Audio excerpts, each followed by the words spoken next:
There's a lot of hyperbole going about celebrating 100 years of this day, but one of their first priorities was to power this nation.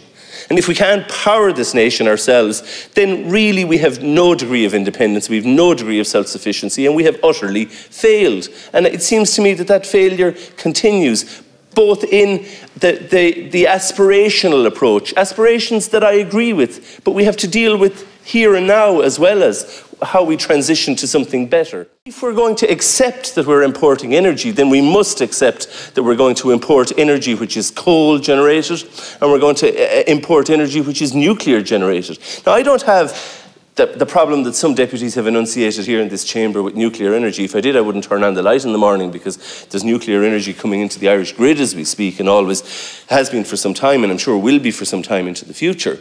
I do have a problem with coal-powered energy, and I look forward to the day that it's replaced. But I live in the real world where it's not being replaced today, it's not going to be replaced tomorrow. And instead of generating it here, and instead of having some degree of energy security in this state, we're at the mercy of other states. I am very proud of Clare's history in generating energy. I'm not proud of the fact that Moneypoint is belching out noxious gases into the environment.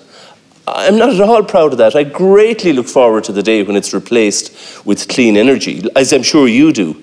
But I accept the reality that it's not going to be today, it's not going to be tomorrow, it's not going to be next month or next year, and we are going to need energy at all of those times, especially when the wind isn't blowing, because we have to power the incubators, the hospitals, and our industries when wind isn't blowing too. The advantage that Moneypoint will have is that, hopefully there'll be hydrogen technology. We'll be able to bring the energy on shore. There'll be huge, vast amounts of energy, and we can turn that into hydrogen and store it in the form of hydrogen. All of that is I welcome as much as you do, and I know that you do welcome it, Minister.